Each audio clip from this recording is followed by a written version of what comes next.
You can create very information-rich visualizations by plotting multiple series on a single chart. For example, here we have a histogram showing the average activity within a chemical series by substituent at position R2. You may also want to see how the log P of the series varies by substituent at the same time. To add a series, select the Choose Chart Data button at the bottom of the visualization area. Then choose the Chart Series tab and click on the plus.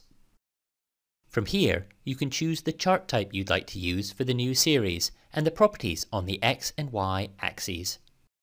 In this case, we'll choose a line plot with R2 on the X-axis and log P on the Y-axis. By default, the new Y-axis is shown to the right of the plot. However, the new axes can be edited by selecting the Edit Axes button. The series can also be independently formatted by selecting the Format button.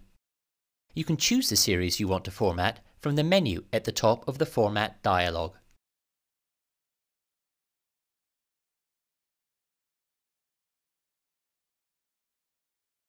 In the final video in the data visualization series, we'll look at how to define more complex formatting ranges.